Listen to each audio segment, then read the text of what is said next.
Good morning everyone students. आज हम करेंगे कक्षा 12 की कविता बुगलों के पंख। इसमें उमा शंकर जोशी ने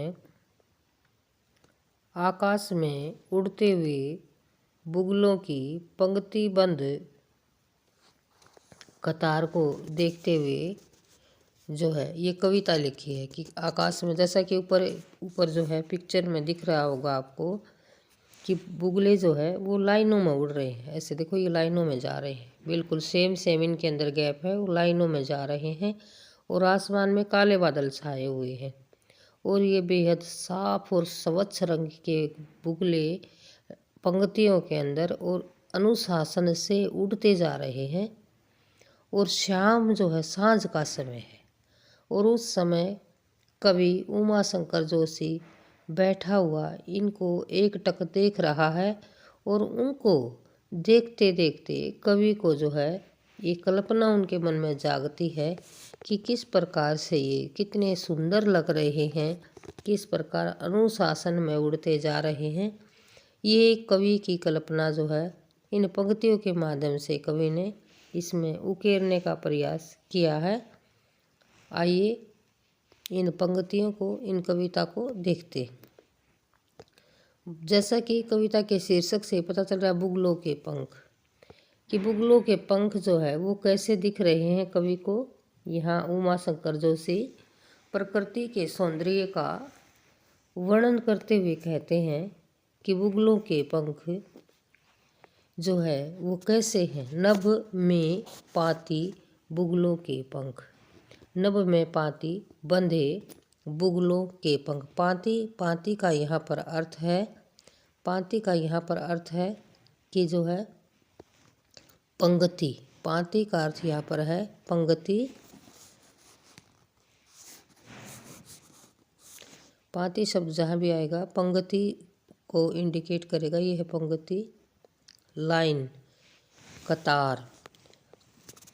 कि नभ में पाती बंधे बुगलों के पंख, चुराए लिए जाते हैं मेरी आँखें। मेरी आँखों को चुरा लिए जा रहे हैं। यानी क्या कहने का प्रयास कर रहा है? आँखें चुरा लेना, आँखें चुरा लेना, आँखें चुरा लेना यानी अपनी तरफ आकर्षित कर लेना। कि नभ में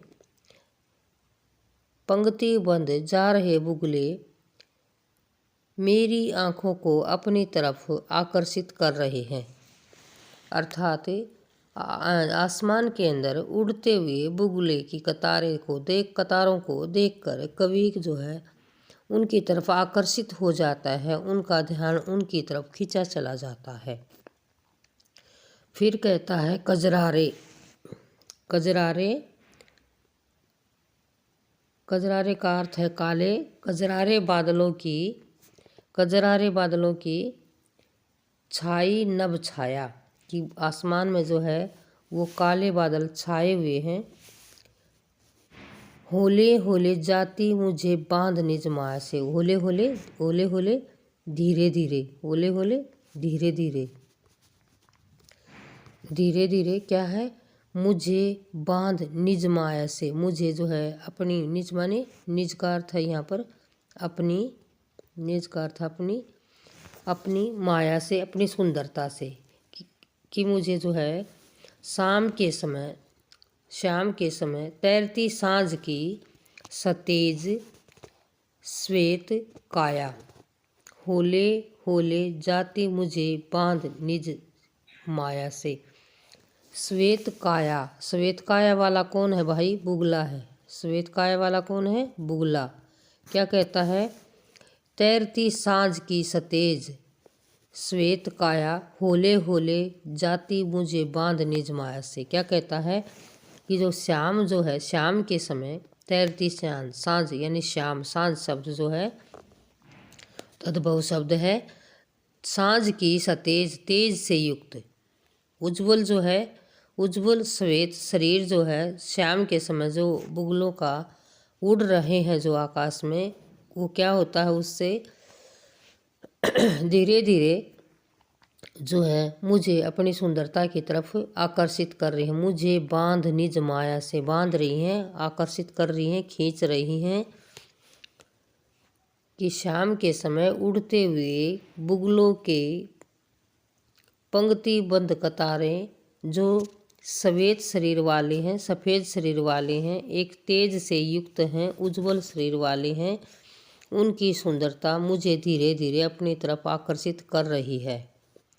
और आगे क्या कहता है, उसे कोई तनिक रोक रखो, कोई उसको रोक के रखो, क्योंकि जो है कवि उनका उस सुंदरता का लंबे समय तक उस सुंदरता का आनंद उठाना चाहता है। इसलिए कहता है कि उस सुंदरता को कोई रोके रखो, उस सुंदरता को कोई रोके रखो, ताकि मैं लंबे समय तक उस सुंदरता का रसपान करता रहूं, ताकि लंबे समय तक मैं उस सुंदरता को देखता रहूं।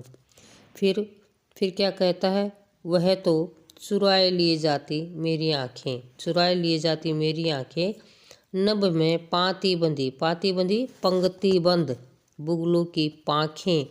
पाँखें शब्द भी तद्भव शब्द है कि बुगलों की जो पंख हैं वो जो है मुझे अपनी तरफ, बुगलों की पंक्तिबंद कतार जो है वो मुझे अपनी तरफ आकर्षित कर रही हैं। पाती बंधी पंक्तिबंद बुगलों की जो पंख हैं वो मुझे अपनी तरफ आकर्षित कर रहे हैं, क्योंकि शाम का समय है, सूरज जो है डूबने वाला है, आसमान काला है, ऊपर से पंक्तियों में सफ़ेद जो है बुगले अनुशासन के साथ उड़ते जा रहे हैं। उन सभी घटनाओं का यहाँ पर कवि ने वर्णन किया है और यही उनके आकर्षण का केंद्र है। इसी बुगलों के पंख का आप आगे सार देखिएगा। ये बुगलों के पंख कविता का सार है कि बुगलों के पंख कविता के कवि उमा शंकर जोशी जी हैं। बगुले के पंख जो है कविता प्रकृति का एक सुंदर दृश्य प्रस्तुत करती है। कवि काले पुरातन समय से ही आकाश में पंक्तिबंद उड़ते सफ़ेद बुगलों को देखा जाता है। वे काले साज के ऊपर तरती हुई श्वेत काया के समान दिखाई देते हैं। यह दृश्य कवि को इतना मनोहारी लगता है कि इस दृश्य से लेकर उस दृश्य तक का नाम ही नहीं दिया है। कवि सब कुछ भूलकर सही जो है उसमें खो जाता है और वह इस दृश्य के जादू को अपने को बचाए रखना चाहता है, लेकिन वह इससे बच नहीं पाता है। इससे आगे इसकी व्याख्या दी गई है। ये पहले कठोर शब्द हैं, जो कठिन शब्द हैं, सॉरी। कजरारे काले साँझ साएं, सरताज चमकीला, सफ़ेद काया शरीर, होले होले धीरे धीरे, निज अपना माया प्रभाव जादू, तनिक माने छोटी, पाँखें माने पंख। कवि आकाश में व्याख्या देखिएगा। कवि आकाश में काले बादलों में पंक्तिबद्ध बुगलों को उड़ते हुए बुगलों की सुंदर वालियों का वर्णन करता है। वालियों ने पंक्तियों का वर्णन करता है। वह आकाश में बुगलों, ये बागुले लिखा है, बगुले हैं भाई, जहाँ भी बुगला लिखा है बगुला आएगा, को उड़ते हुए एकटक दृष्टि से देखता है। यह दृश्य कवि की आंखों को चुरा ले जाता है, अर्थात कवि को यह दृश्य मनमोहक लगता है। और काले बादल आकाश पर किसी छाया यानी परछाई की तरह छाए हुए हैं और बगुलों की यहाँ भी कह को मात्रा नहीं है। बगुलों की पंक्ति आकाश में ऐसी ही आकर्षक हो रही है जैसे सायकाल सांझ का समय, शाम के समय में चमकीला सफ़ेद शरीर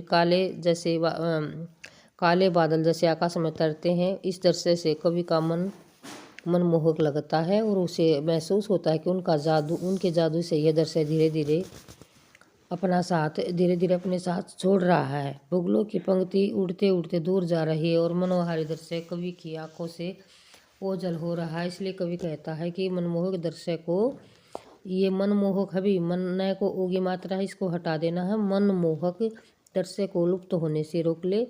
इस आकर्षक दृश्य का कवि ने इतना प्रभाव डाला है कि आकाश में उड़ते पंक्तिबद्ध कवि बुगलों के ढोल में की अंधेरे अटके रहते हैं। यानी आकाश में उड़ते पंक्तिबद्ध जो है कवि को है ना, बुगलों के जो पंख हैं वो उसके मन में अटके रहते हैं। यानी कवि बुगलों की उस पंक्ति से अपनी जो है नज़र को दृष्टि को हटाना नहीं चाहता है। और इसी प्रकार से जो है आपको ये समझ आ गया होगा। मैंने जो पढ़ाया है उसकी तरफ ध्यान रखना है।